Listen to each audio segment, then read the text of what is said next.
సంఘముతో కలిసి తన మనసులోని భావాలను మీకు చెప్పడానికి నాకు అవకాశం ఇచ్చినటువంటి మన కన్నతండ్రి అయిన దేవునికి మొట్టమొదటిగా నా హృదయపూర్వకమైన వందనాలు సంఘమంతటి ఎదుట తెలియజేసుకుంటున్నాను. తర్వాత నన్ను ఈ ప్రాంతానికి ఆహ్వానించి మీ అందరికీ చక్కని మాటలు చెప్పటానికి నన్ను ఆహ్వానించినటువంటి పెద్దలు చిన్నయేసప్పన్న గారు, వారికి సంఘం అంతటి ఎదుట యేసుక్రీస్తు వారి పేరిట నా వందనాలు తెలియజేసుకుంటున్నాను. అన్నగారు సుమారు 16 సంవత్సరాలుగా నాకు పరిచయం ఉన్న వ్యక్తి. నేను కూడా ఈ ప్రాంతానికి 2022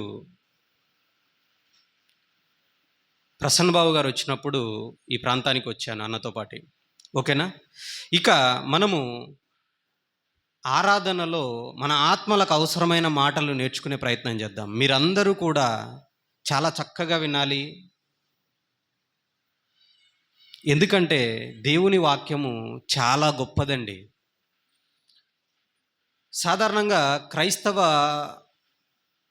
కుటుంబాలు కానీ క్రైస్తవ సంఘాలు కానీ ఎక్కువగా మనం ఏమనుకుంటాము, బైబిల్ చదవటానికి కానీ వినటానికి కానీ తక్కువ ప్రాధాన్యతనిస్తూ ఎక్కువగా ప్రార్థన చేయటానికి ఇస్తూ ఉంటారు. కానీ బైబిల్ ఏం చెప్పిందో తెలుసా? జాగ్రత్తగా మీరు ఆలోచించాల్సిన విషయం ఏంటంటే, ప్రార్థన ధర్మశాస్త్రము వినకుండా చెవి తొలగించుకొని వాని ప్రార్థన హేయము అని బైబిల్ చెప్పింది. మీకు అర్థమవుతుందా నేను చెప్పేది?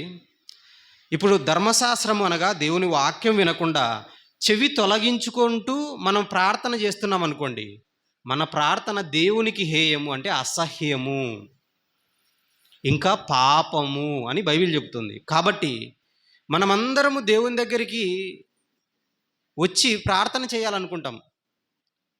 కానీ ప్రార్థన కంటే ముందు వరుసలో ఉండాల్సింది ఏంటో తెలుసా? వాక్యము. ఆ వాక్యాన్నే మనం వినబోతున్నాం. ఈరోజు మనం వినబోయే అంశం పేరేంటి? మీకు ముందుగా ప్రకటించినట్లుగా సమాధాన బంధము కలిగించు సంఘ క్షేమాభివృద్ధి. ఇది అర్థమవటానికి ఒక ఉదాహరణ చెప్తాను. మీ అందరికీ ఇదేదో పెద్దగా కష్టంగా ఉంది టైటిల్, ఏం చెప్తాడు ఈ అబ్బాయి, చూస్తే చిన్నగా ఉన్నట్టున్నాడు అని మీరు అనుకోవచ్చు, వయసు కూడా పెద్దగా లేనట్టుంది అనుకోవచ్చు. కానీ మీకు అర్థమయ్యే విధంగా చాలా సులువుగా అర్థం చేయిస్తాను. మనము ఈ లోకానికి ఎలా వచ్చాము? ఈ లోకంలోకి అడుగు పెట్టకముందు లేదా ఈ లోకములోకి మనం రాకముందు ఎక్కడున్నాము చెప్పాలి? తల్లి గర్భంలో ఉన్నామా? మీకు అర్థమవుతుందా నేను చెప్పేది? అందరము తల్లి గర్భంలో నుంచి బయటికి వచ్చామా లేదా? తల్లి గర్భంలో నుంచి బయటికి వచ్చాము, బాగుంది. మళ్ళీ తల్లి గర్భంలోకి వెళ్ళగలమా? వెళ్ళలేము. మీకు అర్థమైంది. ఇప్పుడు తల్లి గర్భంలో నుంచి బయటకు వచ్చిన తర్వాత ఒక 5 సంవత్సరాల కాలం వచ్చినప్పుడు మనమందరము స్కూల్కి వెళ్తాం. స్కూల్కి వెళ్ళిన తర్వాత 1వ తరగతి, 2వ తరగతి, 3వ తరగతి, 5వ తరగతి.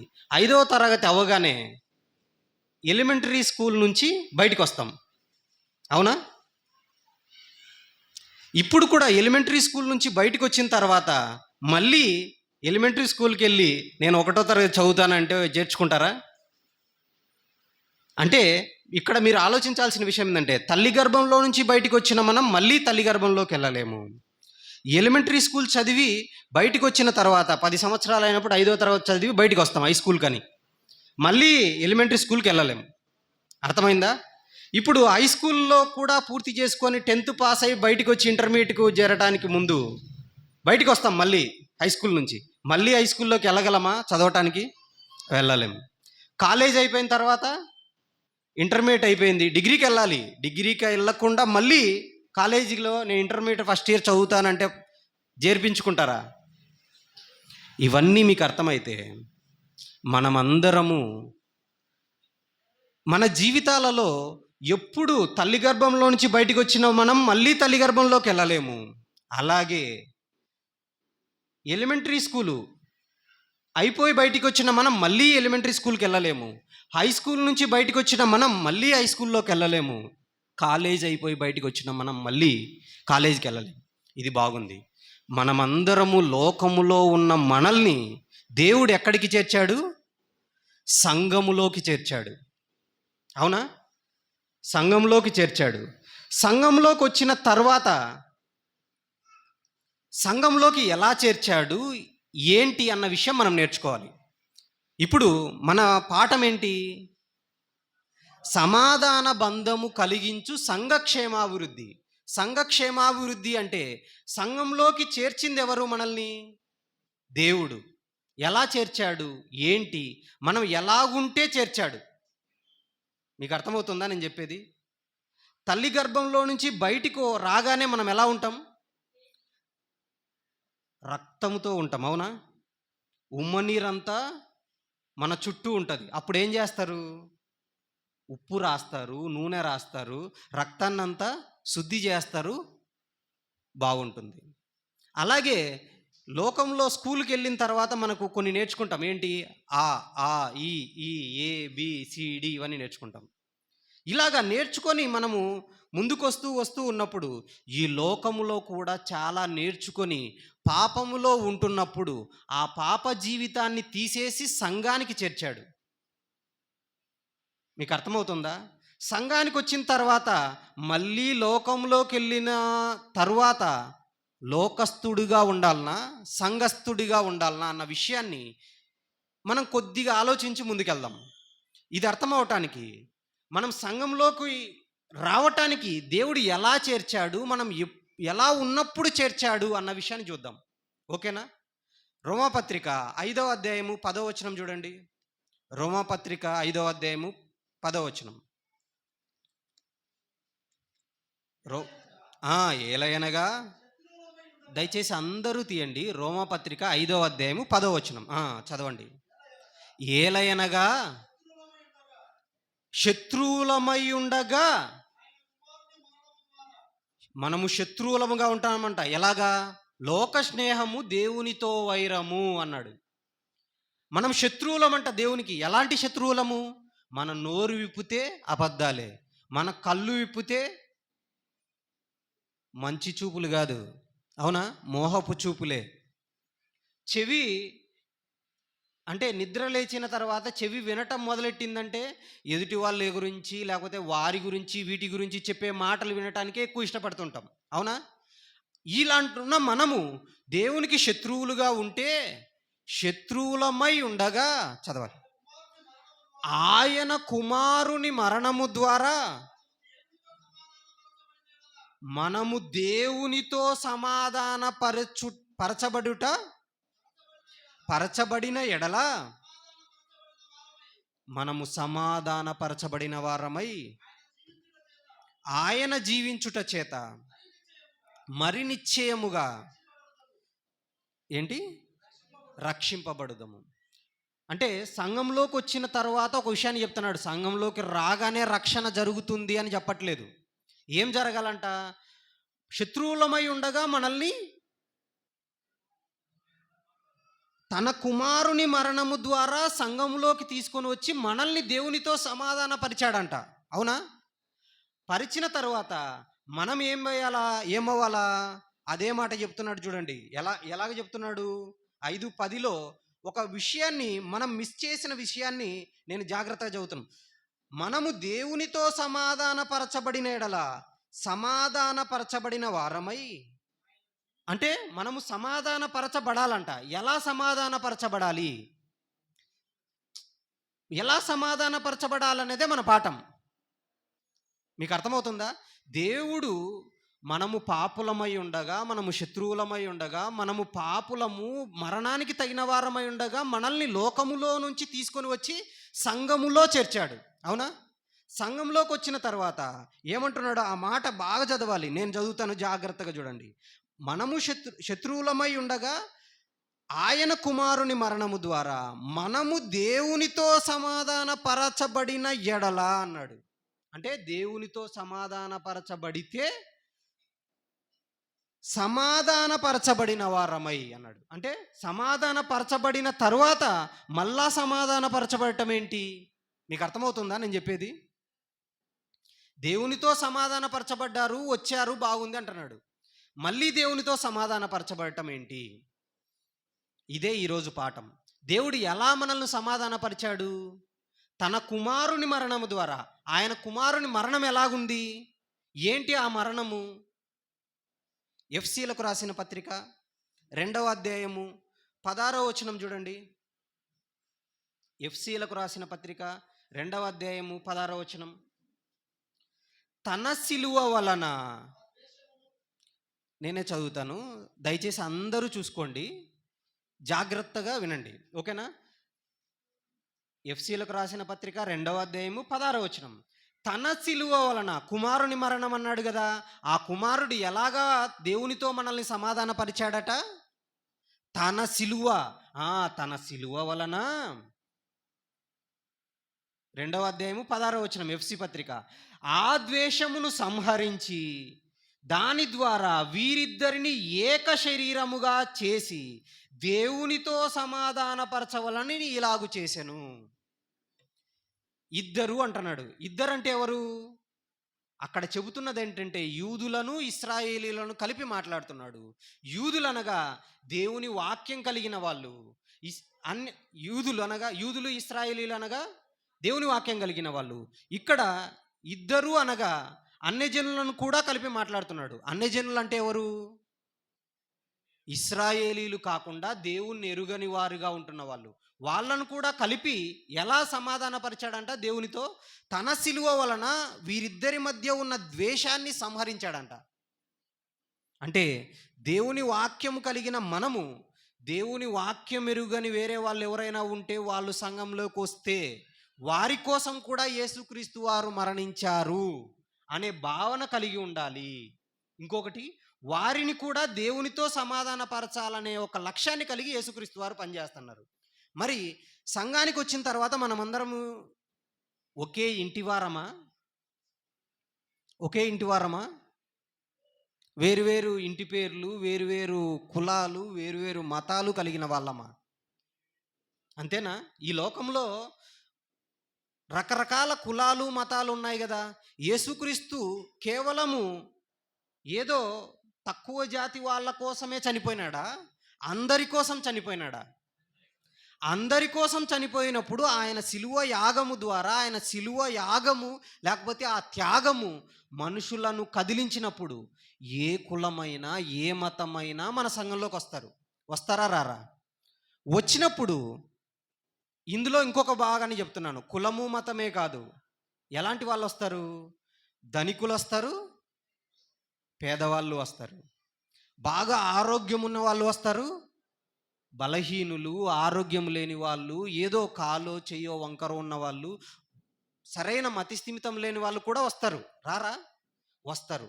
వచ్చినప్పుడు మనము సంఘంలోకి వచ్చిన తర్వాత ఎలా ఉండాలి? దీన్ని బట్టే సంఘము క్షేమాభివృద్ధి నందుతుంది. అభివృద్ధి అంటే చెబుతాను. అభివృద్ధి అంటే ఏంటి? ఇప్పుడు తల్లి గర్భంలో నుంచి బయటికి వచ్చిన బిడ్డ సంవత్సరానికి పెరగాలి, 2వ సంవత్సరానికి మాట్లాడాలి, అవునా? నడవాలి. ఇవన్నీ చేస్తూ మనం స్కూల్కి వెళ్ళిన తర్వాత ఏం జరుగుతుంది? 1వ తరగతి తర్వాత ఎదిగి 2వ తరగతి రావాలి, 3వ తరగతి రావాలి. ఇలా 10 సంవత్సరాలు అయిపోయిన తర్వాత 10వ తరగతి పాస్ అయ్యి కాలేజీకి వెళ్ళాలి. ఇది ఎదుగుదల లేదా అభివృద్ధి అంటున్నాం మనం. బాగుంది. సంఘంలోకి వచ్చాం మనం. సంఘంలోకి వచ్చిన తర్వాత సంవత్సరం దాటింది, 2వ సంవత్సరం దాటింది, 3వ సంవత్సరం దాటింది, ఇలాగ 10, 20, 30 అయిపోతున్నాయి. అలాంటప్పుడు మనలో అభివృద్ధి రావాలి. సంఘం ఏర్పడిన తర్వాత సంఘము కూడా అభివృద్ధి చెందాలి. ఇది ఏంటి మనకు తెలుసుకోవాలి. ఇది తెలియాలంటే, మీకు అర్థమవుతుందా? తెలియాలంటే ఏం జరగాలో ఈఎఫ్సి పత్రికలోనే 3వ పట్టణంలో చదివారు. ఏంటది? 4వ అధ్యాయము 1 నుంచి 2, 3. అంతకంటే ముందు 4వ అధ్యాయం 13 చదువుదాం డైరెక్ట్. 4వ అధ్యాయం 13. సంఘంలోకి రాకముందు మనం ఎవరము? పాపులము, శత్రువులము, మరణానికి తగిన వారం. మనల్ని సంఘంలోకి వచ్చిన తర్వాత యేసుక్రీస్తు తన రక్తం వలన కడిగి మనల్ని ఎలా మార్చాడు? పరిశుద్ధులుగా మార్చాడు. అవునా? పరిశుద్ధులు అంటున్నాడు. అంటే పాపులుగా ఉన్న మనం పరిశుద్ధులమయ్యాం. బాగుంది. ఇప్పుడు 13వ వచనంలో ఏం చెప్తున్నాడు? పరిశుద్ధులు సంపూర్ణులగునట్లు క్రీస్తు శరీరము క్షేమాభివృద్ధి చెందుటకును పరిచర్య ధర్మము జరుగుటకును.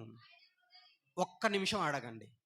పరిశుద్ధులమైన మనము ఏమవ్వాలంట? తర్వాత నెక్స్ట్ స్టెప్ సంపూర్ణులం అవ్వాలంట. సంపూర్ణులం అవ్వటం ఏంటి? ఇదేదో కొత్త పదం ఏంటి అనుకుంటున్నారా? సంపూర్ణులు అంటే ఏంటి? ఇది మీకు అర్థమవటానికి ఒక ఉదాహరణ చెప్తాను. చాలామంది స్త్రీలు ఉన్నారు కాబట్టి, పుట్టగానే మీరందరూ పుట్టగానే మీ అమ్మ నాన్న మా ఇంటికి మహాలక్ష్మి పుట్టింది అని అనుకుంటారు. అవునా? అనుకున్న తర్వాత ఆ చిన్న బిడ్డగా, చేతిలో ఉన్న చిన్న బిడ్డగా మహాలక్ష్మిగా చూసుకుంటున్న ఆ బిడ్డ పరిపూర్ణురాలు ఎప్పుడవుతుందంటే, పెరిగి ఎదిగి పెద్దయి పెళ్లి చేసుకొని ఒకరిని కన్నప్పుడు పరిపూర్ణురాలు అవుతుంది లోకపరంగా. అవునా? స్త్రీ జన్మ పరమార్థం అదే. ఇది పరిపూర్ణత. ఎదిగిన తర్వాత ఒకరిని పెళ్లి చేసుకొని వారింటికి వెళ్ళిన తర్వాత అందరితో చక్కగా కాపురం చేసి బిడ్డను కనాలి. మీకు అర్థమవుతుందా? కానీ ఇప్పుడు ఎలా ఉన్నారు?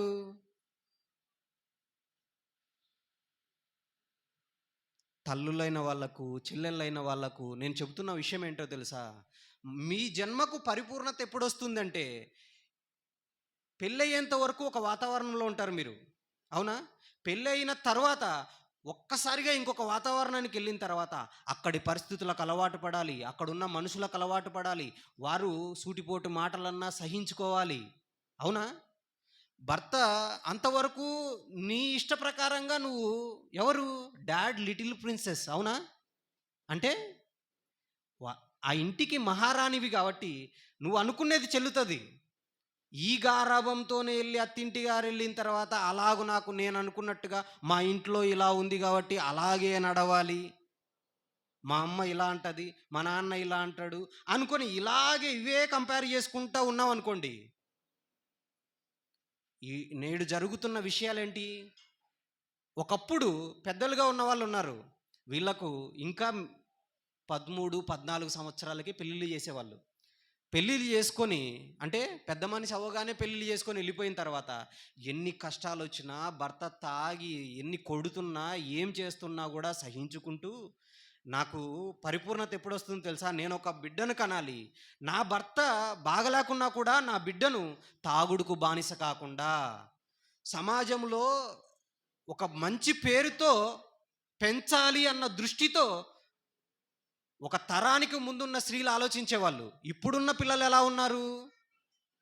వీళ్ళ మైండ్ అంతా, మా అమ్మ నేను 10 గంటల వరకు పడుకొని ఉన్నా కూడా లేపి నాకు బెడ్ కాఫీ ఇచ్చి టిఫిన్ పెడుతుంది కాబట్టి నన్ను ఇప్పుడు తొందరగా లేవమంటే ఎలాగా?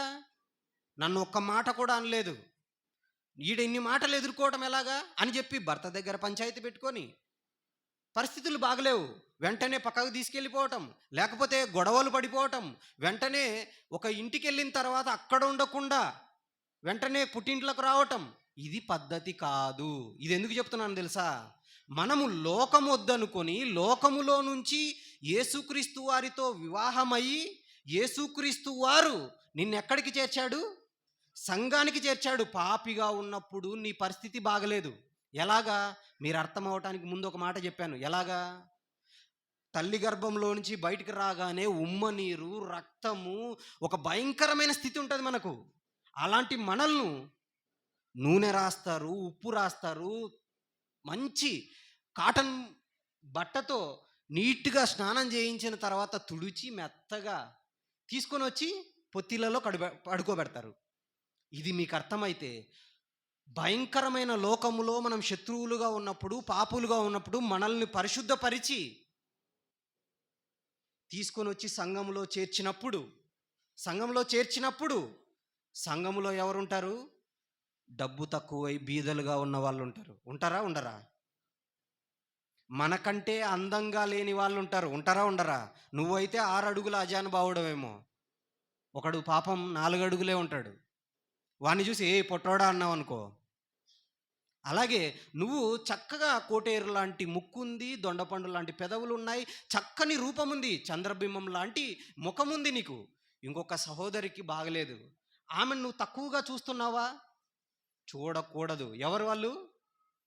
ఇవే చిన్న చిన్న విషయాలు మీకు జాగ్రత్తగా ఆలోచించండి. నేను సబ్జెక్ట్లోకి వెళ్తున్నాను. ఇప్పుడు మీరు పరిశుద్ధులుగా వచ్చారు. మీ పరిస్థితి బాగలేకున్నా కూడా హృదయములో భయంకరమైనటువంటి దోపు, భయంకరమైన ఆలోచనలు ఉంటాయి. వాటన్నిటినీ తీసి, వాటన్నిటినీ పక్కనెట్టి మిమ్మల్ని పరిశుద్ధపరిచి తన రక్తంలో కడిగి సంఘానికి చేరిస్తే మీరు పరిశుద్ధులైన తర్వాత ఏమవ్వాలంట? ఎఫ్సి పత్రిక 4:13 పరిశుద్ధులు సంపూర్ణులగునట్లు. క్రీస్తు శరీరం అంటే మనమందరము ఒక్క శరీరంగానే పిలువబడ్డాం. సంఘానికి శిరస్సు ఎవరు? క్రీస్తు. అయితే మనమందరము శరీరంగా ఉన్నాం. శరీరంలో రకరకాల అవయవాలు ఉంటాయి. రకరకాల అవయవాలకు రకరకాల పనులు ఉంటాయి. ఈ కుడి చెయ్యి అన్నం తినాలి, ఈ ఎడం చెయ్యి ఏం చేయాలో మీకు తెలుసు, నేను చెప్పనక్కర్లేదు. కాబట్టి నేను అన్నం తింటాను కాబట్టి నువ్వు తక్కువ దానివి అని ఈ ఎడమ చేతిని మాట్లాడితే లేదా తక్కువగా చూస్తుందా? చూడదు. ఈ ఎడమ చేతికి ఏదన్నా దెబ్బ తగిలిందనుకోండి, వెంటనే పోయేదేంటి? ఈ కుడి చెయ్యే.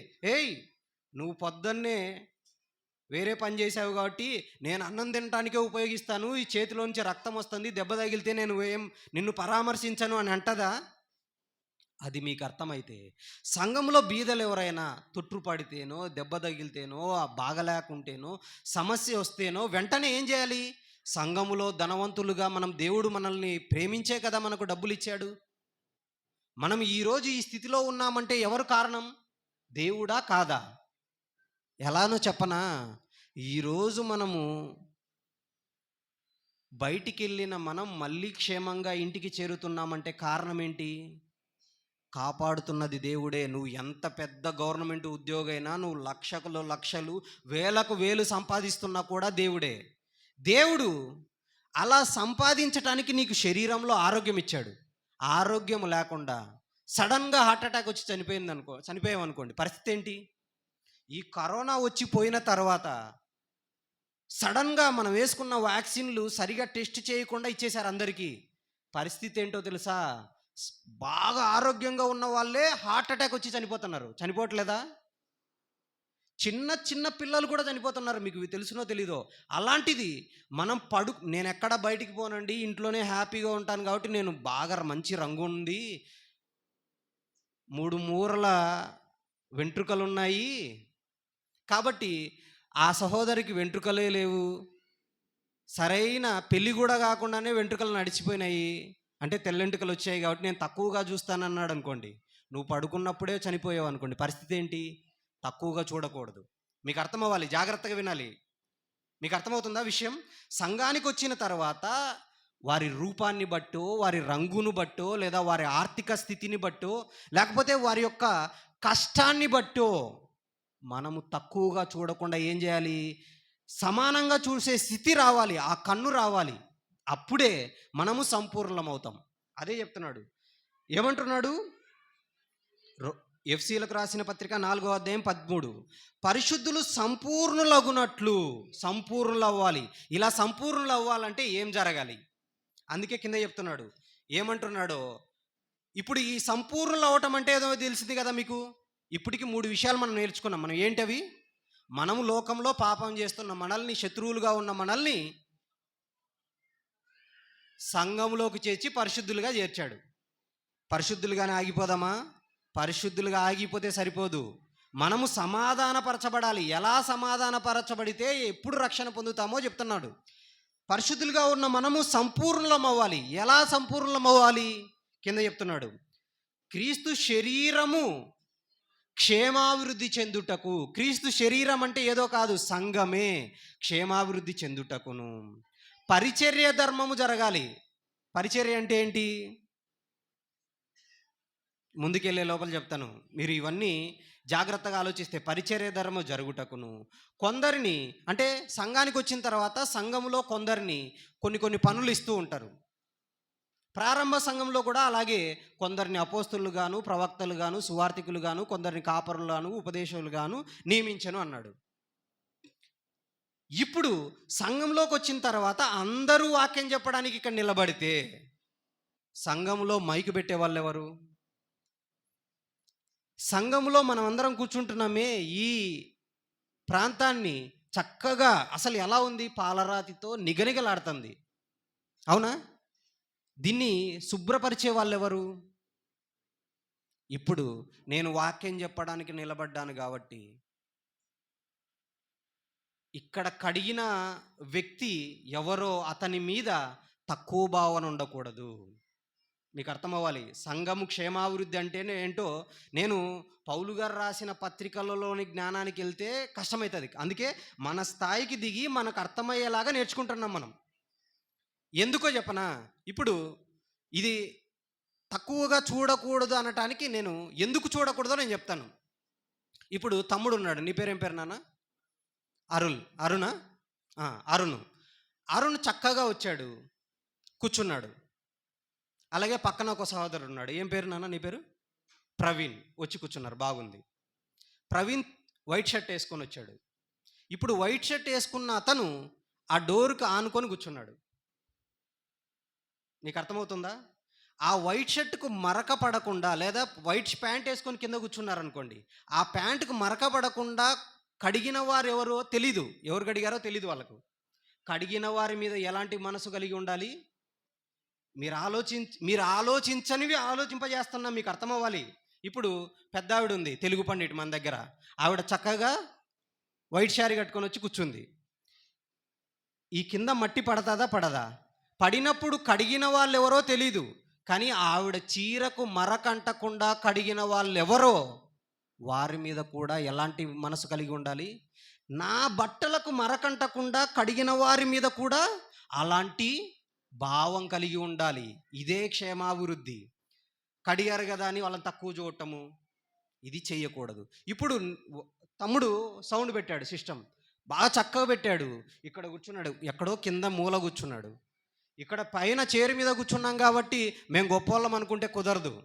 మీకు అర్థమవ్వాలి. ఈ మనసు మనకుండాలి. మీరందరూ పైన కూర్చున్నారు కాబట్టి మేము ఎప్పుడో 11:30కు వస్తాంలే, 11:30కు వచ్చే లోపల వీళ్ళందరూ రెడీ చేసి పెట్టింటారు కాబట్టి ఏముందిలే 4 మాటలు విందాం పోదాం అనుకుంటే కుదరదు. మీరు పరిశుద్ధులుగా ఆగిపోతే పరలోకం రాదు. పరిశుద్ధులైన మీరు ఏ స్థితికి మారాలి? మళ్ళా సంపూర్ణులు అవ్వాలి. ఆ సంపూర్ణత ఎలాగో మీకు చెప్తాను ఈరోజు. మీకు అర్థమవుతుందా?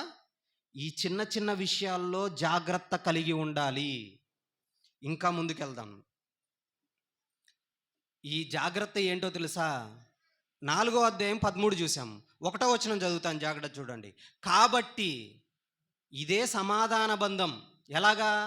ఆత్మ ఈరోజు చెబుతుంది మీకు ఏమని? నువ్వు వైట్ షర్ట్ వేసుకొని వచ్చినావు, నువ్వు వైట్ శారీ కట్టుకొని వచ్చినావు, కట్టుకొని వచ్చిన నీకు మరకంటకుండా, నీ బట్టలు పాడవకుండా కింద కడిగిన వారిని కూడా అదే దృష్టితో చూడాలి.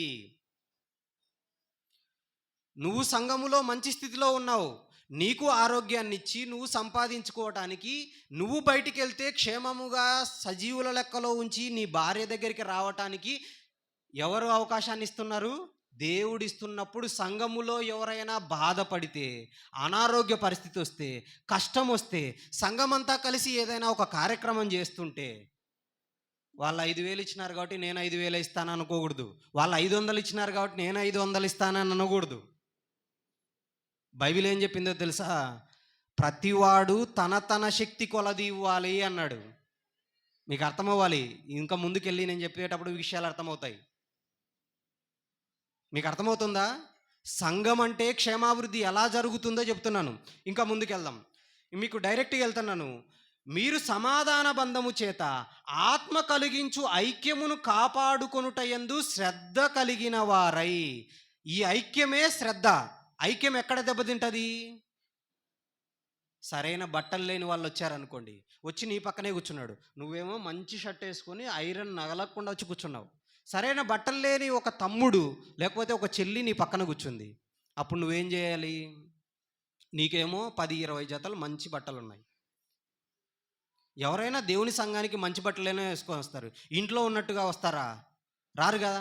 అలాంటప్పుడు దేవుని సంఘానికి వచ్చిన తర్వాత కూడా సరైన బట్టలు లేకుండా ఏదో పాత బట్టలు వేసుకొని వచ్చినప్పుడు నువ్వు ఏ మనసుతో ఉండాలి? నాకు 10 జతలు ఉన్నాయి, ఓకే, నెక్స్ట్ కొనే జత ఎప్పుడు నేను ఇంకొక మంచి కలర్ వేసుకొని పోయి సంఘంలో కూర్చోవాలి, అందరికీ నా రంగు చూసుకొని లేకపోతే నా డ్రెస్సు చూసుకొని అందరూ పొగడాలనే దృష్టితో ఉండకుండా, నా చెల్లి కదా, నా తమ్ముడు కదా, మంచి డ్రెస్ ఈసారి నా తమ్మునికి కొనియాలి. అది కూడా ఎలాంటివి చేయాలి? ఏదో వాళ్ళ బర్త్డేకో ఏదో ఒకటి కొనిచ్చి చూడండి, ఎంత బాగుంటుంది, చాలా బాగుంటుందండి. ఇదే ఐక్యమును కాపాడుకోవటం. మీకు అర్థమవుతుందా నేను చెప్పేది? ఇప్పుడు అర్థమయ్యేదానికి మీకు ఇంకొక మంచిగా ఈ ఉదాహరణనే చెప్తాను. నేను మాత్రం తెల్ల షర్ట్ వేసుకొని తెల్ల ప్యాంట్ వేసుకొని వచ్చి సంఘంలో కూర్చున్నాను. సంఘాన్ని కడిగే ఒక స్త్రీకి సరైన బట్టలు లేవు. మీకు అర్థమవుతుందా? ఇప్పుడు నీ తెల్ల బట్టలు నీ మంచి బట్టలు పాడవకుండా బాగా కడిగి పెడుతున్నప్పుడు, ఆమెకు బట్టలు సరిగా లేనప్పుడు మంచి బట్టలు ఆమె బర్త్డేకో లేకపోతే అతని ఏదైనా ఒక కార్యక్రమానికో ఇస్తే ఎంత ఆనందంగా ఫీల్ అవుతారు? మీ మధ్య ఐక్యం కాపాడుకుంటారా, కాపాడుకోరా? ఎప్పుడు కొత్త బట్టలు మీరే వేసుకొని కూర్చోవటము, సంఘములో సరైన బట్టలు లేక సరైన తిండి లేక గడవకని వారకు ఏమైనా సహాయం చేయకపోతే పరిస్థితి ఏం బాగుంటుంది? ఒకసారి ఆలోచించండి. ఇదే సమాధాన బంధము చేత ఆత్మ కలిగించు ఐక్యమును కాపాడుకొనుట యందు శ్రద్ధ కలిగిన వారై ప్రేమతో ఒకరినొకడు సహించుచు మీరు పిలువబడిన పిలుపునకు తగినట్లుగా దీర్ఘశాంతముతో కూడిన సంపూర్ణ వినయముతోనూ సాత్వికంతోనూ నడుచుకోవాలని పౌలు గారు బతిమాలుతున్నారు. ఇది అర్థం అవటానికి ఇంకొక దగ్గరికి వెళ్దాం. రోమపత్రిక 12వ అధ్యాయము 4వ వచనం నుంచి చదువుదాం జాగ్రత్తగా. రోమపత్రిక 12వ అధ్యాయము 4వ వచనం. రోమపత్రిక 12వ అధ్యాయం 4వ వచనం. ఒక్క శరీరములో మనకు అనేక అవయవములు ఉండినను ఈ అవయవములన్నిటికీ ఒక్కటే పని ఏలాగు ఉండదో అనేకులమైన మనము క్రీస్తులో ఒక్క శరీరముగా ఉండి ఒకరికొకరము ప్రత్యేక అవయవములమై ఉన్నాము. ఇదే ఇంతవరకు నేను చెప్పింది ఇదే. ఏమని? క్రీస్తు సంఘములోకి లేదా సంఘములోకి వచ్చిన ప్రతి ఒక్కరు కూడా ఒక అవయవం. ఆ అవయవం నీకు అవయవం అంటున్నాడు. నోట్ చేసుకోవాలి, ఒకరికొకరము ప్రత్యేక అవయవము అంటున్నాడు. ఇది అర్థం అవ్వాలంటే ఒక ఉదాహరణ చెప్తా. ఇప్పుడు దయచేసి తప్పుగా అనుకోకుంటే మళ్ళీ అరుణ్ ప్రవీణ్నే తీసుకుంటున్నా, ఇక్కడున్న తెలుగు పండిట్ గారినే తీసుకుంటున్నా. వీళ్లకు అవయవముగా ఉన్నదెవరు? కడిగిన వాళ్ళే. ఇప్పుడు నా అవయవం కాదు నువ్వు అన్నావు అనుకో, నువ్వు కూర్చున్న ప్లేస్కి వచ్చి నువ్వే కడుక్కొని పోవాలి. మీకు అర్థమైందా పాయింట్? మీకు అర్థమవుతుందమ్మా? అంటే మనం ఒకరికొకరకం అవయవంలోము. అంటే తెల్ల షర్ట్ వేసుకున్న ప్రవీణు ఆ డోర్ దగ్గర ఎక్కడైతే ఆనుకున్నాడో, ఈ తెల్ల షర్ట్ వేసుకోక ముందు లేస్తానే బయటికి సంఘానికి వచ్చి తన ప్రాంతాన్ని తుడుచుకొని వెళ్ళిపోవాలి. తెల్లశారి కట్టుకున్న తెలుగు పండిట్ గారు పెద్దలు వాళ్ళు ఏం చేయాలి? తను కూర్చున్న ప్లేస్ను తానే కడుక్కొని వెళ్ళాలి. మీకు అర్థం అవ్వాలి, ఒకరికొకరము అవయవములము అంటే. మరి నువ్వు కూర్చున్న ప్లేస్కు కడగటానికి, నీ చెవులకు వాక్యం వినటానికి సిస్టం పెట్టిన సహోదరుడు కానీ, ఈ ప్రాంతాన్ని చక్కగా అలంకరించిన వాళ్ళు కానీ, వాక్యం చెప్పడానికి సిద్ధపడుతున్న వారు కానీ, నువ్వు ఎలా ఉండాలి? ఘనముగా ఎంచాలి, గొప్పగా ఎంచుకోవాలి. వాళ్ళ డబ్బును బట్టో, కులాన్ని బట్టో, రంగును బట్టో, స్థాయిని బట్టో తక్కువ చేసి చూడకూడదు. ఎందుకు చెప్తున్నానంటే మీరు ఆలోచించాలి. ఇంకా ముందుకెళ్దాం. 6వ వచనం. మనకు అనుగ్రహింపబడిన కృప చొప్పున కృపావరాలు చెబుతున్నాడు. 8వ వచనానికి వెళ్ళిపోదాం. బోధించువాడైతే బోధించుటలోను, ఇంకా హెచ్చరించువాడైతే హెచ్చరించుటలోను పని కలిగి ఉందాము. పంచిపెట్టువాడు శుద్ధ మనస్సుతోనూ, పై విచారణ చేయువాడు జాగ్రత్తతోనూ, కరుణించువాడు సంతోషంతోనూ జరిగించవలెను. ఇది అర్థమయ్యేదానికి సంఘాలలో ఏదైనా కార్యక్రమాలు జరుగుతాయి. ఏ కార్యక్రమాలు జరుగుతాయి? సంఘానికి ఏదైనా మీరు సంఘానికి 1 ఇయర్కో ఏదో ఒక రోజు మీరు భోజనాలు పెట్టుకుంటారా? ఏదైనా కార్యక్రమం జరిగినప్పుడు ఎప్పుడైనా సంఘం అంతటి కలిసి భోజనాలు చేసుకోవటము, ఏదైనా ఒక దేవునిలో ఆనందిస్తూ ఏదైనా చేస్తున్నప్పుడు ఏం జరుగుతుంది? వంటలు చేసుకుంటారు. వంటలు చేసుకున్నప్పుడు కానీ, ఏదైనా కార్యక్రమాలు జరుగుతున్నప్పుడు కానీ ముందు ఒక మాట చెప్పాను, మీరు మర్చిపోకూడదని. బీదలు 500 వేస్తే నేను 500 వేస్తాను అయిపోయింది అనుకోకూడదు. మంచి స్థాయిలో ఉన్న వాళ్ళు 1000 2000 ఇవ్వటానికి ప్రయత్నించాలి. దానివల్ల నీ కుటుంబం అభివృద్ధి చెందుతుంది. వీటన్నిటికీ నేను బైబిల్లో చాలా బేస్ ఉంది. మీకు అర్థమవుతుందా? ఇప్పుడు ఇలా వచ్చిన తర్వాత ఏమన్నాడు? పంచిపెట్టువాడు శుద్ధ మనసుతోను అన్నాడు. చికెన్ వేయటానికి నిన్ను నించోబెట్టారు. మీకు అర్థమవుతుందా? చికెన్ వేయటానికి నిన్ను నించోబెట్టారు. మన వాడు వచ్చినాడు కాబట్టి, మన ఇంట్లో వాళ్ళు వచ్చినారు కాబట్టి ఒక ముక్క ఎక్కువ వేయటము, ఇంకొక ముక్క తక్కువ వేయటం శుద్ధ మనసు లేనిది అది. మీకు అర్థమవ్వాలి, మళ్ళీ చెప్తున్నాను. లేదా సంఘములో మళ్ళీ చెప్తున్నాను, 2000 ఇచ్చినోడు వచ్చినాడు కాబట్టి ఒక ముక్క ఎక్కువ వేయటం, లేనోడు వచ్చినాడు కాబట్టి సాధారణంగా వేయటం, ఇలాంటివి జరగకూడదు. అందుకే పంచిపెట్టువాడు శుద్ధ మనసుతోను, పై విచారణ చేయువాడు జాగ్రత్తతోను. వీటన్నిటి మీద వంటల దగ్గర పై విచారణ చేయడానికి ఎవరైనా నిలబెట్టారనుకో, అతను ఏం చేయాలి? జాగ్రత్తగా చేయాలి. అంతవరకు బోధించే వాడిని తీసుకెళ్ళి అక్కడ పెట్టారనుకోండి, నేను వాక్యం చెప్పడానికే నిలబడతాను, నాకు యాంకరింగ్ ఇవ్వండి, నేను పాట పాడతాను, నాకు పాట ఇవ్వండి అనుకోకూడదు. మీకు ఇచ్చిన పనిని చక్కగా చేయాలి. ఇవన్నీ దేవుడు చూస్తూ ఉంటాడు, జాగ్రత్తగా వినాలి. ఈ విషయాల్లో మీరు ఏమాత్రము త్రోవ తప్పినా, మీకు ఇచ్చిన పనిలో అదే మాట చెప్తున్నాడు, పంచిపెట్టువాడు శుద్ధ మనసుతోను, పై విచారణ చేయువాడు జాగ్రత్తతోను, కరుణించువాడు సంతోషముతోనూ పని జరిగించవలెను. నీకు ఇచ్చిన పని నువ్వు సంపూర్ణంగా సంతోషంతో పని జరిగించాలి. లేదంటే ఏం జరగాలి? ప్రేమలో, ఇంకా ఈ అధ్యాయం అంతా అలా చెప్తుంటాడు. మీకు నేను ముందుకు చదువుతూ వెళ్తాను, మీరు జాగ్రత్తగా ఆలోచించండి. ఏమని చెప్తాడు? మీ ప్రేమ నిష్కపటమైనదై ఉండవలెను, చెడ్డదాన్ని అసహించుకొని మంచిదాన్ని హత్తుకోవాలి, సహోదర ప్రేమ విషయంలో ఒకరినొకడు అనురాగము గలవారై. సహోదరులు అంటే ఎవరు? ఇప్పుడు చిన్నసేపు అన్న గారు ఉన్నారు, ఆయనకు తమ్ముడు ఒక ఆయన ఉన్నాడు. ఆయన మాత్రమే సహోదరుడా? సంఘానికి వచ్చిన అందరూ సహోదరులే. అలాగే మీరు కూడా మీ ఇంట్లో వాళ్ళు మాత్రమే మీకు సహోదరులు కాదు, సంఘానికి వచ్చిన ప్రతి ఒక్కరూ సహోదరులే. సంఘానికి వచ్చి కూర్చున్న ప్రతి ఒక్క సహోదరి సహోదరే. ఈ భావనతో ఉండాలి. ఎందుకు? మనందరికీ తండ్రి అయిన దేవుడు ఒక్కడే, మనందరి రక్షకుడు ఒక్కడే. ఆయనే మనకు సిలువ చేత లోపల బయటున్న ద్వేషాన్ని సంహరించి సంఘంలోకి తీసుకొని వచ్చాడు. ఇంత జరుగుతుంటే సమస్య ఎక్కడ మొదలవుతుందో తెలుసా? ఇక్కడలే మొదలవుతాయి. కార్యక్రమం జరిగిన తర్వాత ఒక ముక్క ఎక్కువ పడింది అనుకోండి, వాళ్ళకు ఒకటి ఎక్కువ వేసుకున్నారు. దైవజనుడు వచ్చి అందరినీ సమానంగా చూడాలని చెప్పిన తర్వాత కూడా ఇలా చేశారు కాబట్టి నేను ఆ సంఘానికి రానన్నాడు అనుకోండి, అది తప్పు. నేను చెప్పడం కాదు, దేవుడు చెప్తున్నాడు. జాగ్రత్తగా చూడండి. ఎలాగుండాలంట? ప్రేమ విషయంలో ఒకరినొకడు అనురాగం గలవారై, ఘనత విషయంలో ఒకరినొకడు గొప్పగా ఎంచుకొనుడి. ఇందాక అవే గొప్పగా ఎంచుకోండి అనేవే చెప్తా వచ్చాను మీకు. ఇక అనురాగం కలిగిన వారై గొప్పగా ఎంచుకోండి అన్నాడు. అనురాగం అంటే మీకు అర్థం అవడానికి ఒక ఉదాహరణ చెప్తా. చిన్నప్పటి నుంచి ఆడవాళ్ళకే చెప్తున్నాను, మళ్ళీ ఏమనుకోవద్దు దయచేసి, ఆడవాళ్ళకే చెప్తున్నాను. తల్లులుగా ఉన్న వాళ్ళు ఉన్నారు, నాకు చెల్లెళ్ళుగా ఉన్న వాళ్ళు ఉన్నారు. ఇప్పుడు నేను కూడా ఒక తల్లికి కుమారునిగా ఉన్నాను అనుకోండి, మీ ఇంట్లోనే ఉన్నాను అనుకోండి, సపోజ్ నా గురించి చెప్తున్నాను. మన ఇంట్లో బిడ్డ ఏదో ఒక చిన్న తప్పు చేసింది అనుకుందాం, ఆడబిడ్డ. అర్థమవుతుందా? సంఘంలో ఉన్న ఒక ఆడబిడ్డ ఎక్కడో కనపడింది, వేరే వాళ్ళతోనో ఏదో జరిగింది మొత్తానికి. అప్పుడు తీసుకొని వచ్చి మొత్తం ఆ ఊరంతా తెలియజేసి కంపు చేయకుండా, నీ సొంత చెల్లి అయితే నువ్వేం చేస్తావు? మీకు అర్థమవుతుందా? నీ సొంత బిడ్డ అయితే నువ్వేం చేస్తావో అది చేయాలి. పర్సనల్గా కూర్చొని, అమ్మ మనం సంఘానికి వచ్చాము, బయట ఉన్న లోకంలో శత్రుత్వంగా ఉన్న మనల్ని తీసుకొని వచ్చి పరిశుద్ధులుగా చేశాడు. పరిశుద్ధులుగా ఉన్న మనం మళ్ళీ పాపులుగా మారిపోతామా? మారిపోకూడదు. అందుకే మొదట ఉదాహరణలు చెప్పాను. తల్లి గర్భంలో నుంచి వచ్చిన మనం మళ్ళీ తల్లి గర్భంలోకి వెళ్ళకూడదు.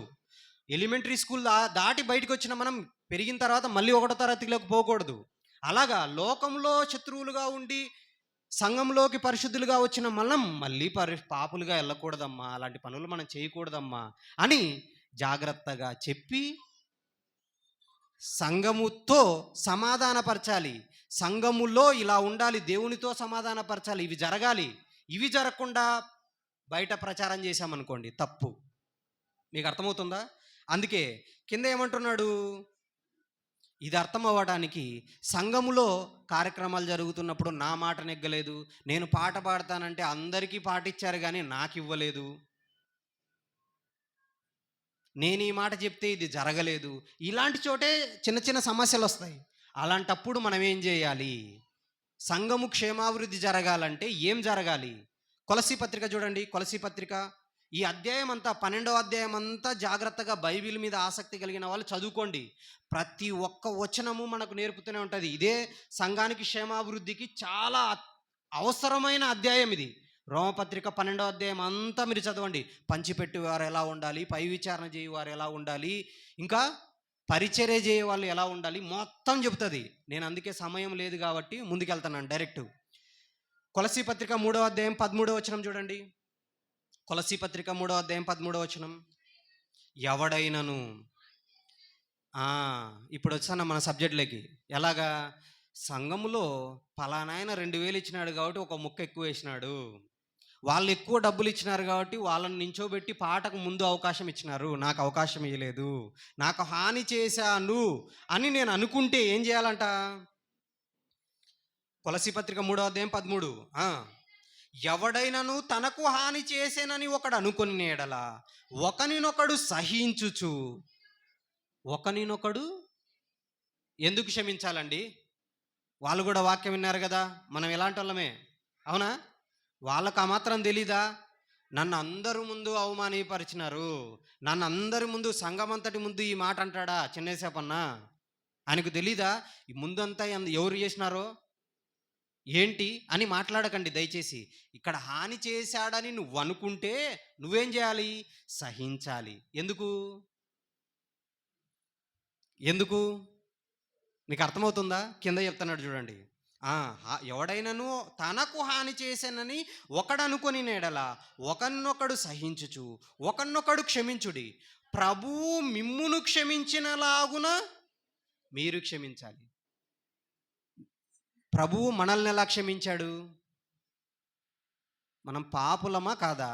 మన గురించి మనకే తెలుసు ఎంత భయంకరులమో. మనం ఏమైనా పుట్టినప్పటి నుంచి పరిశుద్ధులుగా బతికిన వాళ్ళమా? ఎన్ని బూతులు మాట్లాడింటాం, ఎన్ని చెడ్డ చూపులు చూసింటాం, ఎంత భయంకరమైన ఆలోచనలు చేసింటాం, ఒకరి గురించి ఎంత చెడ్డగా మాట్లాడింటాం, ఎంత భయంకరంగా ఉండింటుంది మన జీవితాలు. సంఘంలోకి రాకముందు వరకు ఎంతో భయంకరమైన జీవితాలు కదా. అంత భయంకరమైన జీవితంలో నుంచి మనల్ని రక్షించి మన పాపాలు కడిగి తను బలైపోయి తను రక్తం కార్చి సంఘముతో చేర్చి పరిశుద్ధులుగా చేస్తే మనం పరిశుద్ధులుగానే ఉండిపోదామా? ఇంకా పాపులుగా మారిపోదామా? పాపులుగా మారిపోకుండా ఏ స్థితికి రావాలి?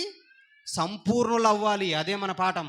సంపూర్ణులు అవ్వాలంటే నాకు హాని చేశాడబ్బా, నన్ను అవమానపరిచాడు సంఘం అంతటి ముందు, అయినా కూడా సహించాలి. ఎందుకు? యేసుక్రీస్తు వారిని అవమానపరచలేదా? ఎంత అవమానపరిచారో తెలుసా? యేసుక్రీస్తు వారంటే ఏమనుకుంటున్నారు? ఆయన నోరిప్పి అంజూరపు చెట్టుని శపిస్తే క్షణాలలో ఎండిపోయిందంట అది.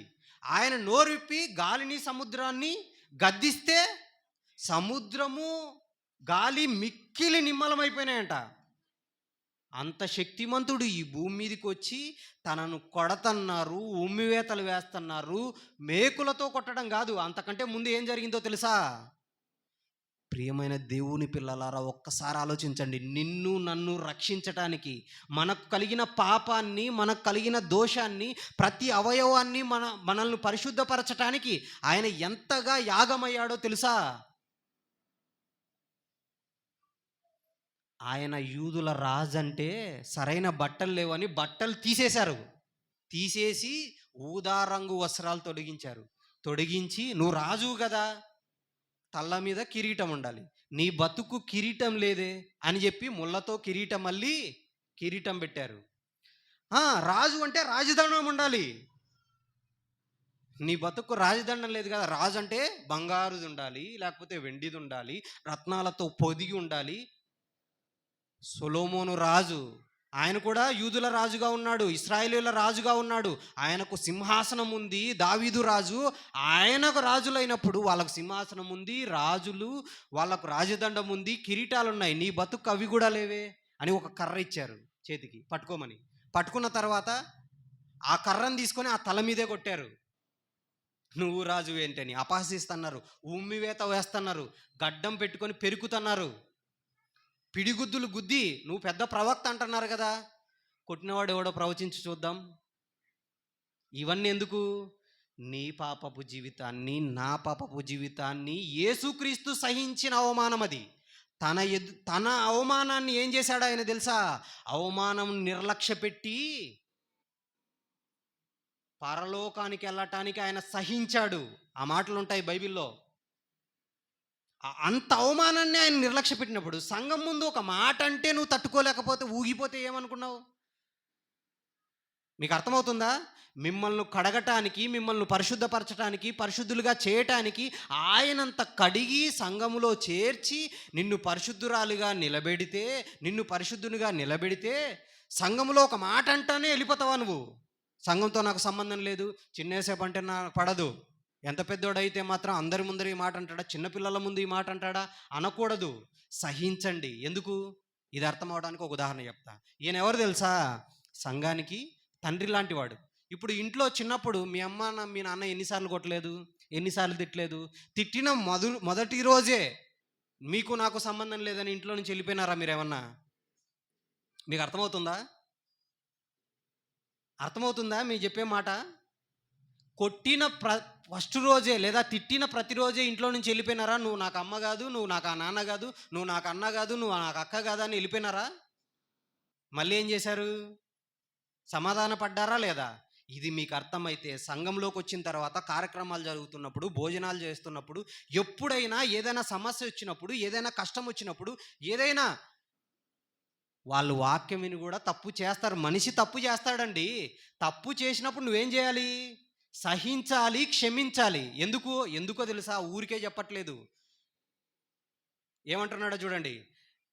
ఎవడైనాను తనకు హాని చేశానని, కొలసీ పత్రిక 3వ అధ్యాయం 13వ వచనం, హాని చేశానని ఒకడు అనుకొని నేడల ఒకనొకడు సహించుచు ఒకనొకడు క్షమించుడి, ప్రభువు మిమ్మును క్షమించినలాగున మీరు క్షమించండి.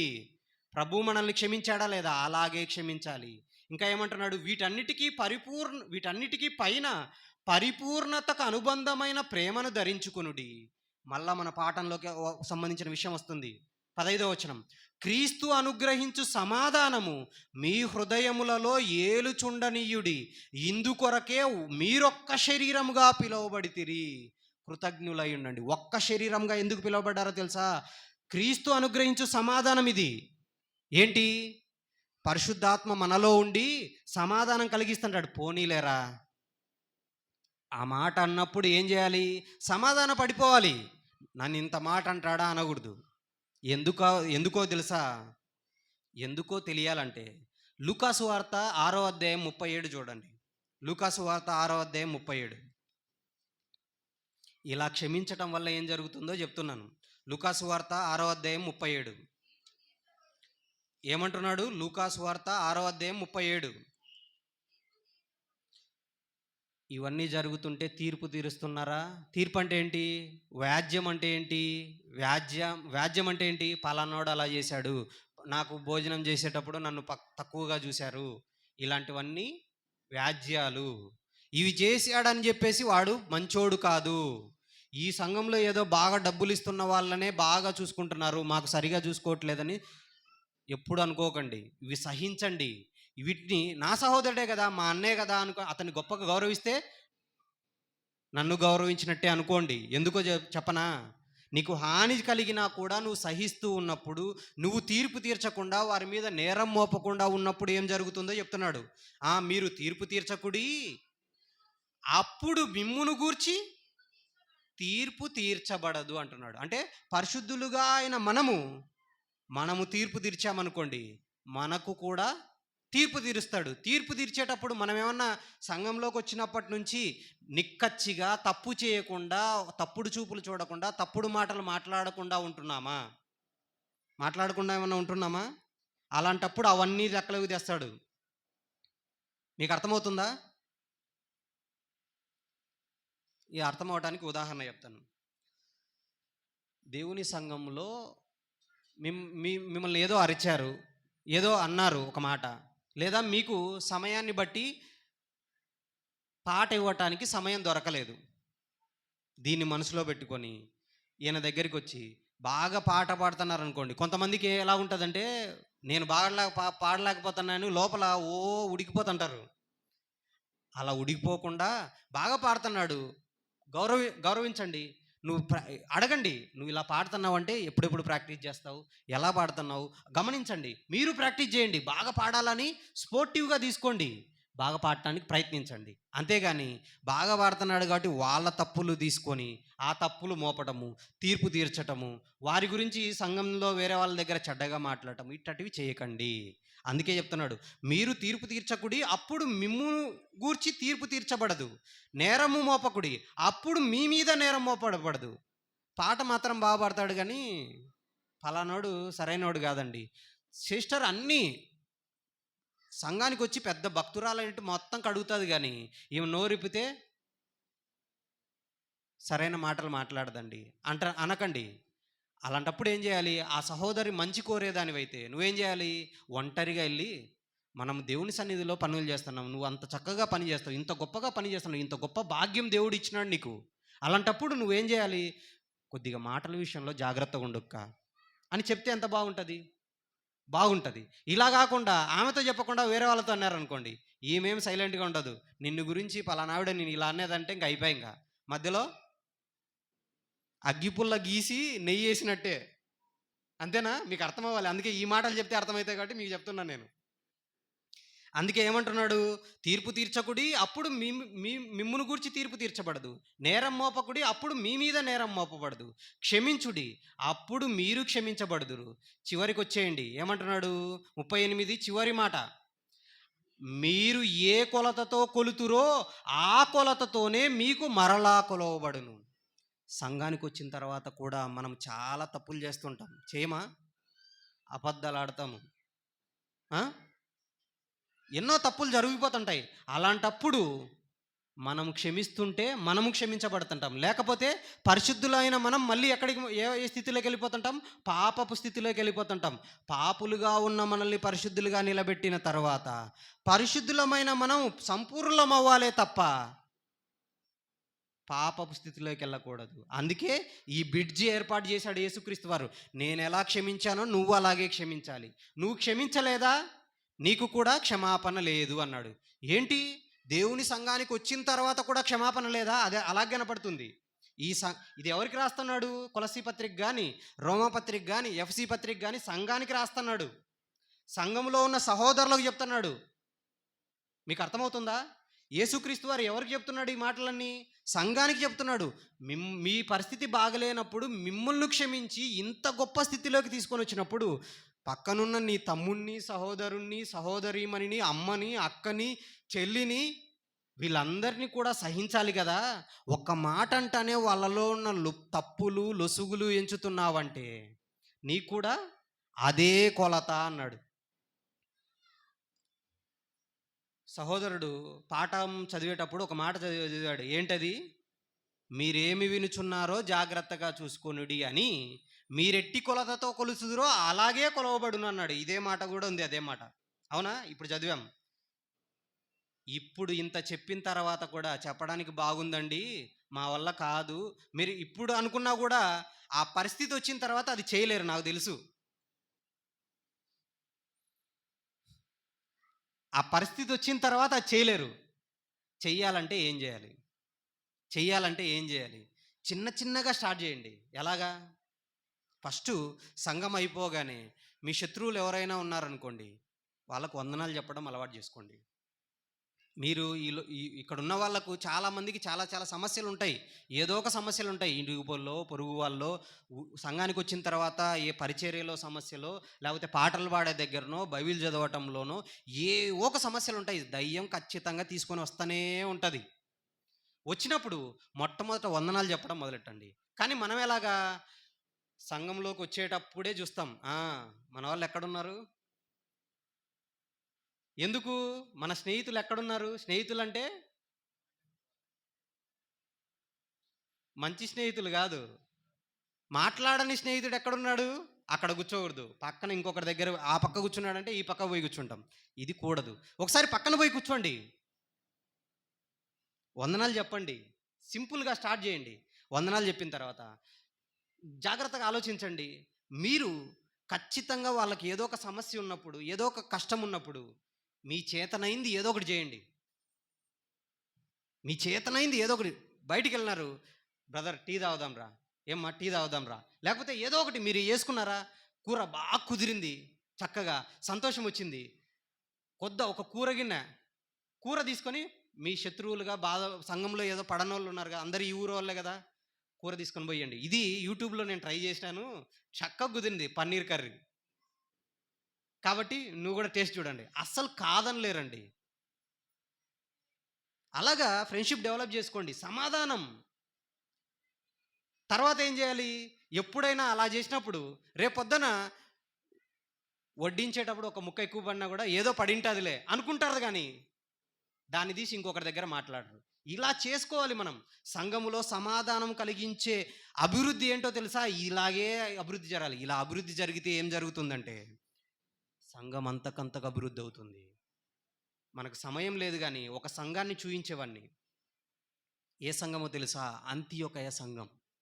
అంతియొకయ సంఘం అంటే మీకు తెలుసునో తెలీదో, యెరూషలేము సంఘములో శ్రమ కలిగితే, స్టెఫెను రాళ్లతో కొట్టి చంపబడితే ఆ చెదిరిపోయిన వాళ్ళందరూ కలిసి ఏర్పడినదే అంతియొకయ సంఘం.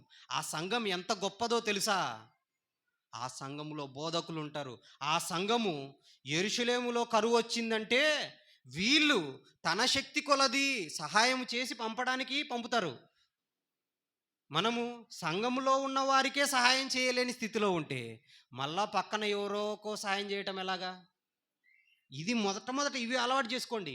ఆ సంఘం అంత గొప్పదైపోయి చివరికి ఆ సంఘం ఏ స్థితికి వెళ్ళిందో తెలుసా? ఆ ఒక్క సంఘమే పరిచర్యకు పౌలు గారిని, బర్నబాను, సీలను, గొప్ప గొప్ప దైవజనులను, సువార్థికులను పంపితే ఆ ఒక్క సంఘము నిలబట్టం వలన, మీరు అపోస్తుల కార్యములు బాగా చదివితే ఆసియా, ఇప్పుడు మీరు చదివారు కదా 7 సంఘాలు, ఆసియాలోని 7 సంఘాలు ఏర్పడటానికి వారి పరిచర్య కారణమైంది. యూరప్ అంటే ఐరోపా ఖండం, ఆ ఐరోపా ఖండానికి వాక్యం వెళ్ళటానికి ఆ సంఘం కారణమైంది. ఆ సంఘములో గొడవ వచ్చినా కూడా సువార్త పని మానలేదు, సంఘంగా కూడుకోవటం మానలేదు, ఒకరినొకరిని ప్రేరేపించుకుంది సత్కార్యాలు చేయటం, సువార్త కోసం కదిలిన సంఘంగా ఏర్పడింది, ఖండాలను దాటేలాగా సువార్త చేసింది. ఎప్పుడైనా అవకాశం వస్తే ఆ సంఘం గురించి ఇంకా పూర్తి వివరణ చెప్తాను మీకు. ఇప్పుడు మనం ఏం చేయాలంటే ఇలా క్షమించాలని చెప్పాడు. ఇలా జరిగిన తర్వాత ఇంకా మనసులో పెట్టుకొని సంఘానికి రావటం మానేయకూడదు. అందుకే చివరిగా 2 వచనాలు చూసుకొని ముగించుకుందాం. హెబ్రీయులకు రాసిన పత్రిక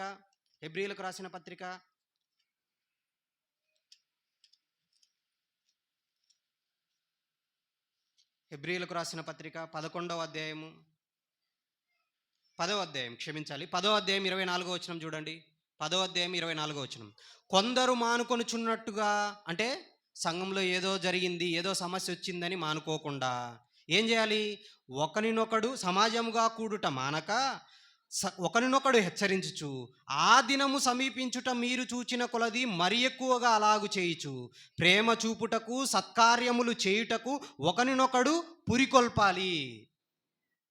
అగ్గివేయకూడదు. మళ్ళీ చెప్తున్నాను మీకు. ఎలాగా? ఒకరినొకడు హెచ్చరించాలి. ఆ దినం అంటే ఏ దినము? యేసుక్రీస్తు రెండవ రాకడ ఎప్పుడో నా చిన్నప్పటి నుంచి చెబుతున్నారు, ఆయన రావటం లేదనుకొని మళ్ళా సంఘంలో మొదలెట్టకూడదు. అంతకంటే ముందు మనం పోయే దినం కూడా రావచ్చు. ఉగ్రత దినం, చివరి దినం, మరణ దినం. ఆ మరణ దినానికి ముందే నువ్వు ఎలా ఉండాలి? సంఘానికి రావటం మానొద్దు. ఎన్ని అవమానాలు జరిగినా, ఎన్ని ఇబ్బందులు జరిగినా ఒకరినొకడు హెచ్చరించాలి. సమీపించుట చూచిన కొలది ఎక్కువగా అలాగే చేయాలి. ఎలాగా? ప్రేమ చూపటం కానీ, సహించటం కానీ, సత్కార్యాలు చేయటం కానీ, పురికొల్పాల తప్ప వాళ్ళు ఇలాగా వీళ్ళు ఇలాగా. అవును, ఇలాగన్నాడా ఆయన? నన్ను కూడా ఇలాగే అన్నాడు అని ఇంకా అగ్గికి ఆజ్యాలు వేయకూడదు. ఇంకొక మాట చూపిస్తాను. ఇలా చేయకుండా సమాజంగా కూడి ఒకరినొకరు ప్రేమతోనూ సమాధాన బంధంతోనూ సత్కార్యాలు చేయాలి. అలా చేసినప్పుడు ఏం జరుగుతుందో తెలుసా?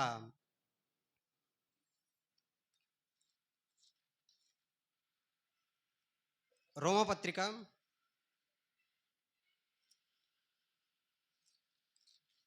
రోమపత్రిక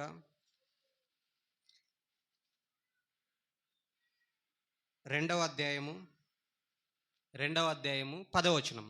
ఈ మాట చాలా ఇంపార్టెంట్, జాగ్రత్తగా చూడండి. రోమపత్రిక 2వ అధ్యాయము 10వ వచనం. ఇందాక సత్కార్యములు అన్నాడు, ఇక్కడ సత్క్రియ చేయు ప్రతివానికి, మొదట యూదునికి గ్రీసు దేశస్థునికి కూడా. అంటే ఆనాడు యూదులైన వారి దగ్గరే వాక్యం ఉండేది. వాక్యాన్ని స్వీకరించి గ్రీసు దేశస్థులుగా, అన్యులుగా పిలువబడిన వాళ్ళు కూడా సంఘంలోకి వచ్చారు. ఇలాగా సంఘములో కుల మత భేదాలు ఉండకుండా, ధనిక బీద అనే భేదాలు లేకుండా, తెలుపు నలుపు అనే భేదాలు లేకుండా, కలిగిన వారు లేనివారు అనే భేదాలు లేకుండా, ఇలాగా ప్రతి ఒక్కరికి మహిమయు ఘనతయు సమాధానము కలుగును. ఎప్పుడు కలుగుతుంది? ఆ 10వ వచనం మొదట చదువుతున్నాను. సత్క్రియ చేయు ప్రతివానికి, అంటే మొట్టమొదట ఎవరికి కలుగుతుంది? సత్క్రియ చేసేవానికి కలుగుతుంది. తర్వాత సంఘంలోకి వచ్చి నేను ఇంకా యూదుని అనేవాడైనా సరే, సంఘంలోకి వచ్చి నేను ఇంకా అన్యజనుడు అన్నవాడైనా సరే, తర్వాత కాలంలో వాడు మారడానికి అవకాశం ఉంటుంది. వాళ్ళకు కూడా మహిమయు ఘనతయు సమాధానము కలుగుతుంది. ఇలా ఉంటేనే సమాధానం అనే బంధాన్ని మనం కాపాడుకోగలము. కాపాడుకుంటే సంఘము క్షేమాభివృద్ధి నొందుతుంది. ఈ సంఘము ద్వారా బోధకులు తయారవుతారు, సువార్థికులు తయారవుతారు. సంఘము క్షేమాభివృద్ధి నుండి అనేక ప్రాంతాలకు వాక్యాన్ని తీసుకెళ్తుంది. ఇలా చేయకుండా ఉంటే ఏం జరుగుతుందో హెచ్చరికగా చివరిగా ఒక మాట చూపించి నేను ముగిస్తాను. రోమపత్రిక 14:10 వచనం చూడండి. రోమపత్రిక 14:10. అయితే ఇంత ఇన్న తర్వాత కూడా నాకు ఇంకా పడదండి, వాళ్ళు అలాంటి వాళ్ళు అండి, ఇలాంటి వాళ్ళు అండి అని మాట్లాడినారనుకోండి, ఇంకా అలాంటి మనసుతోనే ఉన్నారనుకోండి, సంఘంలో ఏదైనా కార్యక్రమం జరుగుతుంటే ఇంకా అలాగే ఉన్నారనుకోండి, అయితే నీవు నీ సహోదరునికి తీర్పు తీర్చడానికి పోతున్నావా? ఎలా? నీ సహోదరుని నిరాకరింపనేలా? ఇంత చెప్పిన తర్వాత కూడా అతన్ని తృణీకరించలేలా, నిరాకరింపనేలా? మనమందరము ఎక్కడ? దేవుని న్యాయపీఠము ఎదుట నిలుతుము. నా తోడు ప్రతి మోకాలు నా ఎదుట వంగును, ప్రతి నాలుక దేవుని స్తుతించును అని ప్రభువు చెప్పుచున్నాడు అని వ్రాయబడి ఉన్నది. గనుక మనలో ప్రతివాడు ఎవరి గురించి లెక్క చెప్పాలి? సంఘంలో అతను అనకూడదు. ఇంకా నువ్వు నిలబడిన తర్వాత అతను అలా ఉన్నాడు కాబట్టి నేను సంఘం నుంచి బయటికి వెళ్ళినాను అనే మాటే రాకూడదు. అతను అలా ఉన్నాడు కాబట్టి నేను సంఘానికి రావటం మానేశాను అనే మాటే రాకూడదు. అతను అలా ఉన్నాడు కాబట్టి దేవుని కార్యక్రమాల్లో నేను 500 ఇస్తున్నాను, అంతకుముందు 1000, 2000, 3000 ఇచ్చినా కానీ నాకు శక్తి ఉన్నా కూడా నేను 500 ఇస్తాను అనకూడదు. మీకు అర్థమవుతుందా? అందుకే అంటున్నాడు ఏమని? గనుక మనలో ప్రతివాడు తన్ను గురించి లెక్క అప్పజెప్పవలెను. నువ్వు కూడా బాగలేవు కదా, నువ్వు కూడా ఎంత పాపంతో ఉన్నావు, నువ్వు ఎంత భయంకరమైన జీవితంలో ఉన్నావు, అలాంటి నిన్ను కాపాడి పరిశుద్ధునిగా చేసి సంఘములో నిల్చోబెడితే, కూర్చోబెడితే నువ్వు సంఘానికి రావటం మానేస్తావా? ఎవరినో చూసి? అతనా రక్తం ఇచ్చింది నేనా? నా ఎదుట వంగాల్సిన రోజు వస్తుంది ఒకటి. ఆ రోజు నేను అడుగుతాను నిన్ను గురించి లెక్క. అతని గురించి మాట్లాడడం పక్కనెట్టు, ఫస్ట్ మీకు అర్థమవుతుందా? నిన్ను గురించి అడుగుతాడు లెక్క, నన్ను గురించి అడుగుతాడు లెక్క. మనుషులను చూసి సంఘానికి రావటం మానేయటము, మనుషులను చూసి సంఘ కార్యక్రమాల్లో సరిగ్గా పాలు పంచుకోకపోవటము, మనుషులను చూసి సంఘ కార్యక్రమాలకు సరిగ్గా సహాయపడకపోవటం, ఇది ఉండకూడదు. మీకు అర్థమైంది అనుకుంటున్నాను. ఇలా చేస్తే మాత్రం మనమందరం ఎక్కడ నిలబడతాం? అందుకే అన్నాడు మీరే కొలతతో కొలుస్తున్నారో సంఘానికి వచ్చిన తర్వాత అదే కొలతతోనే మీకు కొలవబడుతుంది. పాపులుగా ఉన్న మనం పరిశుద్ధులమయ్యాము. పరిశుద్ధులుగా ఉన్న మనం సంపూర్ణులు అవ్వాలంటే పక్కనున్న వాడిని అన్కండిషనల్గా, అంటే షరతులు లేకుండా ప్రేమించాలి, షరతులు లేకుండా సమాధాన పడాలి, షరతులు లేకుండా అనుబంధమైన ప్రేమను ఏర్పరచుకోవాలి. ఇది చేస్తేనే మనం క్రీస్తు న్యాయపీఠం ఎదుట మనకు తీర్పు తీర్చబడదు. లేకపోతే మనము తీర్పులో నిలబడతాం. మనము క్షమించకపోతే మనము క్షమించబడము. మనము నేరం మోపితే మనకు నేరం మోపుతాడు. మనము ఒకడు చెడ్డవాడని చూపిస్తే మన వైపు కూడా క్రీస్తు అలాగే చూయించి ఎక్కడికి తోస్తాడు? పాతాళానికి తోస్తాడు. సంఘానికి వచ్చిన తర్వాత పరిశుద్ధులుగానే ఆగిపోకండి, సంపూర్ణులవ్వండి. సంపూర్ణులవ్వాలంటే సమాధాన బంధం ఒకటి ఉంది. అది ఏ బంధము? ఆత్మ వలనే, పరిశుద్ధాత్మ వలనే కలుగుతుంది ఆ బంధం. ఎలాగా? బాప్తీసం తీసుకున్న ప్రతి ఒక్కరికి ఆ బంధం ఉంది, అది కనపట్టంలే. అదే ప్రతి ఆదివారము, ప్రతి కార్యక్రమంలోనూ స్త్రీల కూడిక ఏ కార్యక్రమాలు జరుగుతాయో అవన్నీ మనకు హెచ్చరికలుగా జరుగుతుంటాయి. దైవ సేవకుల ద్వారా చెప్పిస్తుంటారు. అలా చెప్పబడినప్పుడు ఆ బంధము చేత ఏం చేయాలి? ఒకరినొకరు సహించాలి, ఒకరినొకరు గొప్పవాళ్ళుగా ఎంచుకోవాలి, ఒకరినొకరు ప్రేమించాలి, ఒకరినొకరు క్షమించాలి. అంతే తప్ప అవి కాకుండా ఏం చేసినా కూడా నువ్వు నిలబడతావు, నేను నిలబడతాను. మీకు అర్థమైంది అనుకుంటున్నాను. సమాధాన బంధము కలిగించు సంఘక్షేమాభివృద్ధి. ఇది ఇలా ఉంటేనే మీ కుటుంబాలు బాగుపడతాయి. మళ్ళీ చెప్తున్నాను, సంఘాన్ని విడిచిపెట్టారనుకోండి, దేవుని కార్యక్రమాలలో బిగబట్టారనుకోండి, కుటుంబానికి వచ్చే రాబడిని కూడా బిగబడతాడు. ఇక్కడికి వచ్చిన తర్వాత దేవుని కార్యక్రమాలకు బిగబట్టారనుకోండి, మీరు ఎంత సంపాదించినా కూడా మీ జీతము చిల్లు సంచిలో పోసినట్టే ఉంటుంది. ఇవన్నీ బైబిల్లో ఉన్నవి, నేను తప్పు చెప్పట్లేదు, నోట్ చేసుకోండి. దేవుణ్ణి ప్రేమించండి. దేవుడు మనల్ని సంఘంలోకి తెచ్చాడు కాబట్టి ఆయనకు లోబడదాం. మనం ఖచ్చితంగా పరిశుద్ధులుగానే ఆగిపోకుండా సంపూర్ణులమైపోయి పరలోకాన్ని స్వతంత్రించుకుందాం. నిర్ణయాన్ని మీకు వదిలిపెడుతున్నాను. చిన్న ప్రార్థన చేసి ముగిస్తాను. ప్రేమ